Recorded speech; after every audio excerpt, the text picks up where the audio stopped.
እዛ ውስጥ እንደኔ የሚሰራ ማንም የለም። ነገር ግን ማለት ነው እዚህ ጋር አሁን 666 ሲባል እኔ አሁን እያንቀጠቀጠኝ ነው የማወራው ማለት ነው። 8804 ዶላር በአንድ ወር ውስጥ ፕላትፎርሙ ላይ ብር ለማግኘት ላይቭ መግባት ግዴታ አይደለም። ግን አንደኛው ከፕላትፎርሙ ይሄን ያህል ብር እንደሰራ እያወራ ነው። በቀን እንደዚህ እያገኘ እያወራ ነው። ልጅቷ ደግሞ ፕላትፎርሙ ላይ እንደተበላች እንደዛውም ደግሞ አሻራችን ይወስዳል 666 ነው ብዙ ነገር ነው ያወራች። እስቲ ወደ ኋላ እንመለስና ድሮ አባቶቻችን ይሄኛው ብር ወይ ደግሞ የወረቀቱ ብር ሚሆን ሞባይል ባንኪንግ ሚሆን እሱ ሳይመጣ የምንጠቀመው ብር እንዴት ነው የሆነ ነገር ከተፈጠረ ልታጡ ትችላላችሁ። ከመንግስት ጋር ከተጣላችሁ የሆነ ነገር ሲሆን ብራችሁን ሞከረ እንዴት ነው የሚሆነው? ፕላትፎርሙ እሱን ብሩን ለመላክ ሲሞክር ምን ያደርጋል? የፊት አሻራ ይጠይቃል ማለት ነው። የፊት አሻራውን ካልሰጠ ደግሞ ምን ያደርጋል? አይቀበልም ነበረ። አዎ ጊፍቱ ነበረ 666 የሚል ጊፍት ነበረ። እና ምክንያቱም እዛ ፕላትፎርም ላይ ማንም ቁማር ደግሞ እንደፈለጋችሁ ፕላትፎርም ላይ ቁማር አለ። ቁማሩን ካልፈለጋችሁ ላለመጫወት ትችላላችሁ። ከተጫወታችሁም ደግሞ ሰላም፣ እንዴት ናችሁ? የባለፈው ቪዲዮ ላይ እንዴት ፖፕ አካውንት እንዴት እንደምንከፍት፣ በሁለተኛ ክፍል ደግሞ እንዴት ላይቭ እንገባለን፣ እንዴት ፓርቲ ላይ ተቀምጠን ሪዋርዳችንን እንወስዳለን እሱን አይተናል።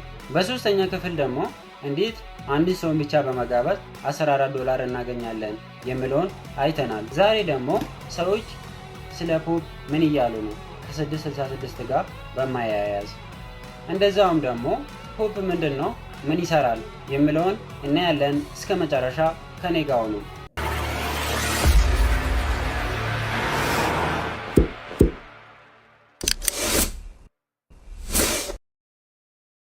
እሺ መግቢያ ላይ እንዳያችሁት ሰዎቹ ስለ ፕላትፎርሙ የተለያየ ሀሳብ ነው ያነሱት። አንደኛው ከፕላትፎርሙ ይሄን ያህል ብር እንደሰራ እያወራ ነው። በቀን እንደዚህ እያገኘ እያወራ ነው። ልጅቷ ደግሞ ፕላትፎርሙ ላይ እንደተበላች እንደዛውም ደግሞ አሻራችን ይወስዳል 666 ነው ብዙ ነገር ነው ያወራች። ወደዛ እንመለሳለን። ግን ፕላትፎርሙ ምንድን ነው ወይ ደግሞ ኮይን ያመርታል ብለናል። እንደዛውም ደግሞ ኮይኑ ምንድን ነው ከሚል እንነሳ። ስለ ኮይኑ ከተረዳን ወይ ደግሞ ስለ ኮይን ካወቅን በኋላ ስለ ልጅቷም እንደዛውም ደግሞ ስለ አሻራ ለምን እንሰጣለን፣ ሌላ ደግሞ የት ነው አሻራችን የምንሰጠው እሱን እናወራለን ማለት ነው። ስለዚህ መጀመሪያ ከየት እንነሳ? ኮይን ምንድን ነው? ኮይን ያመርታል ካልን ኮይን ምንድን ነው? ብዙ ሰዎች ስለ ኮይን አናውቅም ማለት ነው።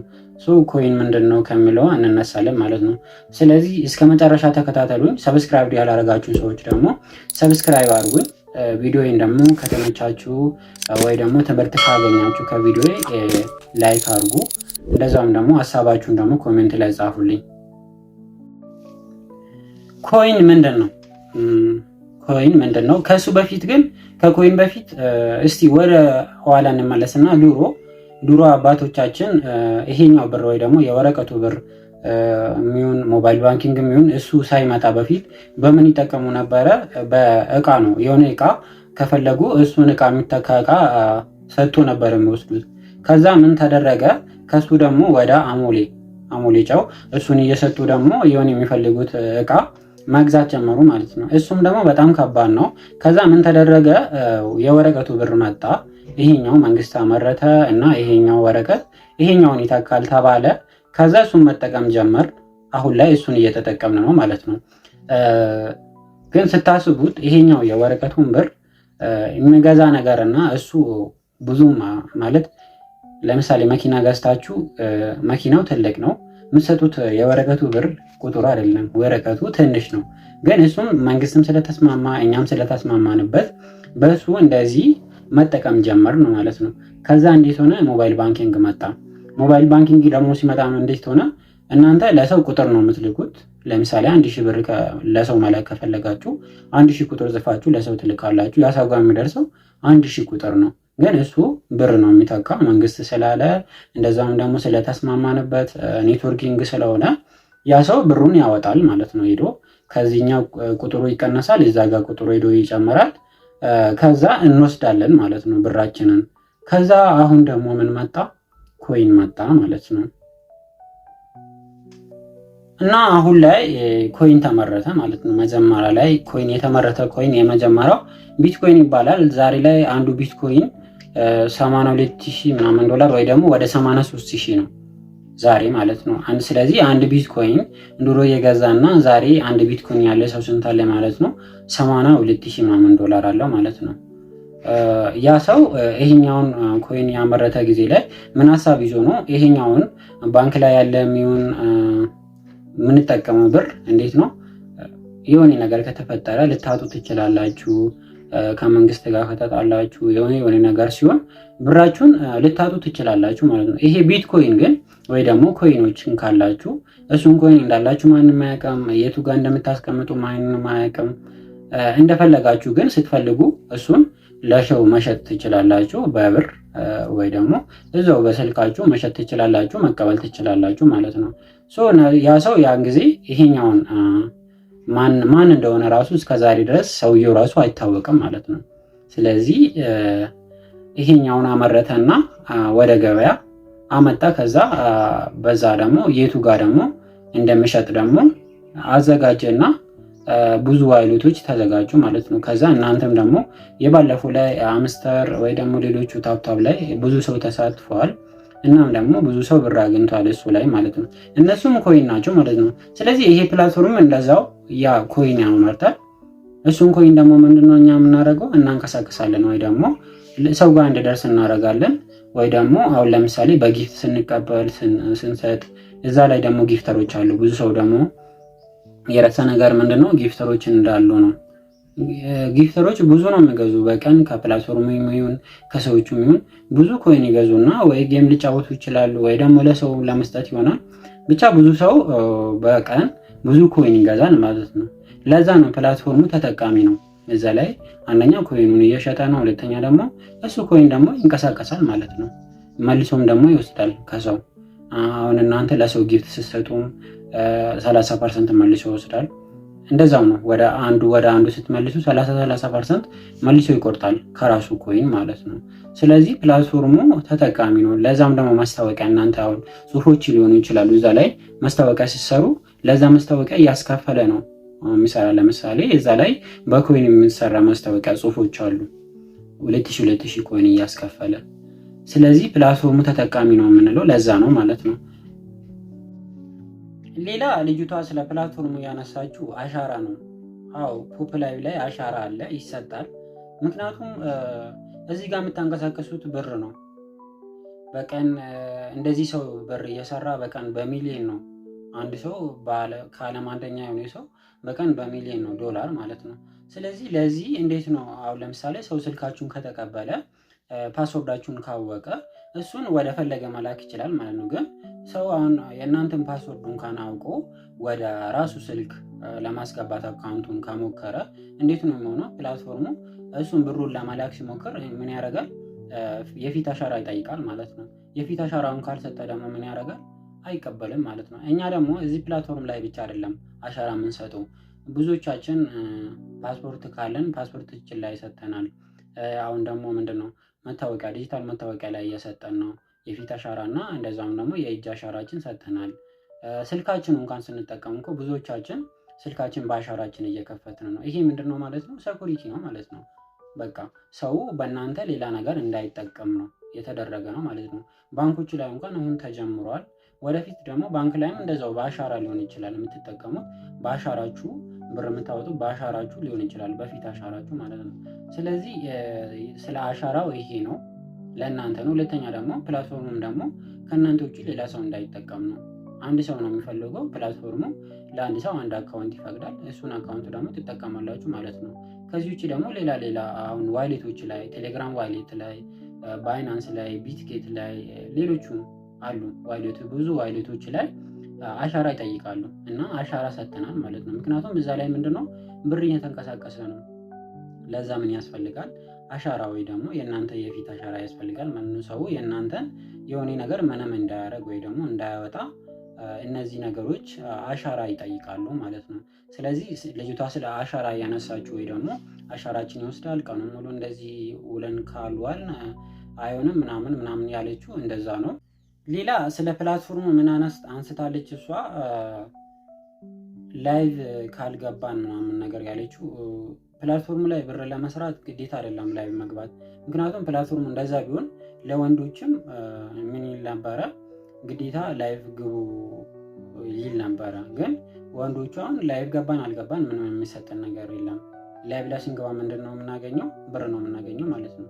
ስለዚህ እንደዛ አስቡ እናንተም ፕላትፎርሙ ላይ ብር ለማግኘት ላይቭ መግባት ግዴታ አይደለም። ግን ላይቭ ስትገቡ ደግሞ ምንድነው የምታገኙት?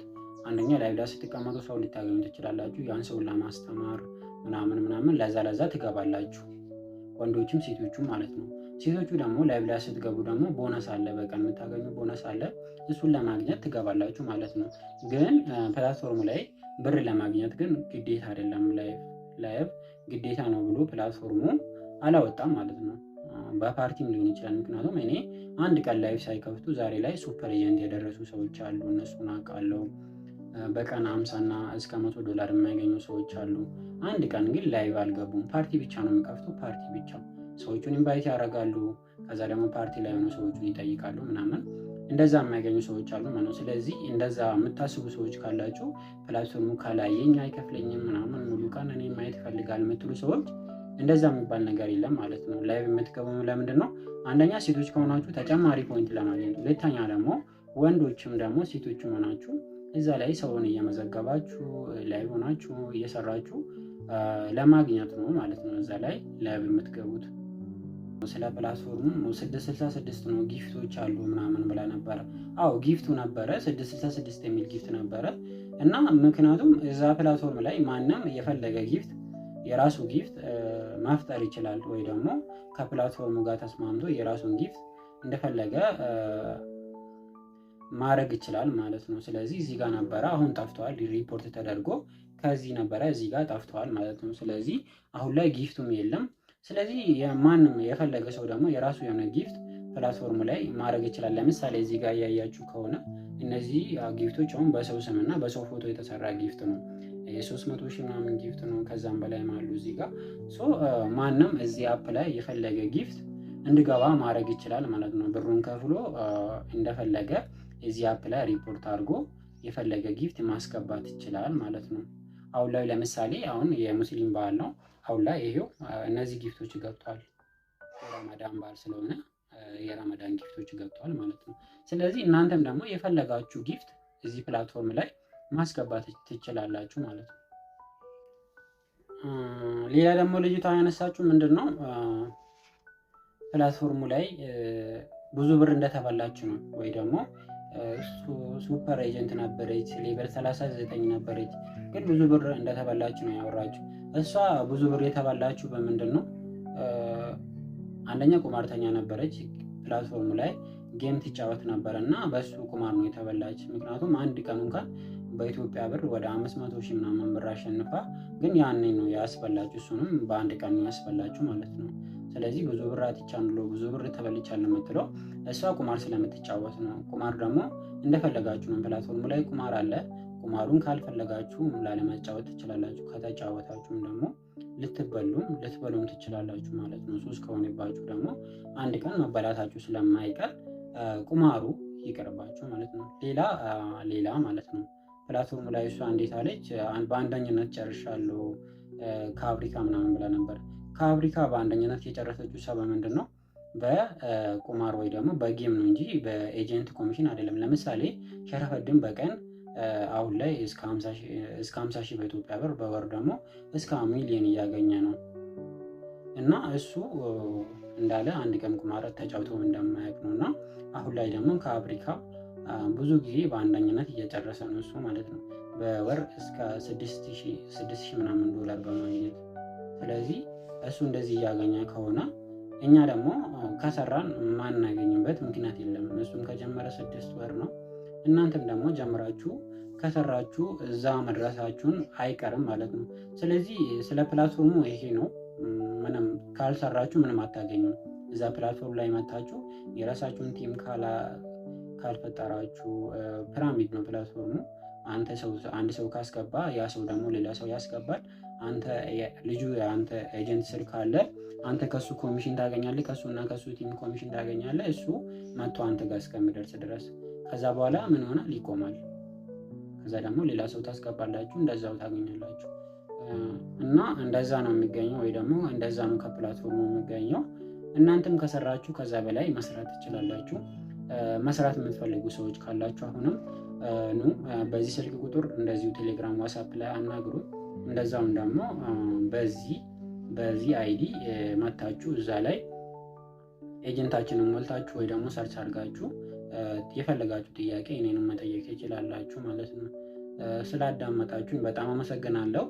ሀሳብ ካላችሁ ወይ ደግሞ ጥያቄም ካላችሁ ኮሜንት ላይ ጻፉልኝ። ሰብስክራይቡ ደግሞ እንዳይረሳ። ስለ ቪዲዮ ደግሞ ያላችሁ ሀሳብ ኮሜንት ላይ ጻፉልኝ። አመሰግናለሁ።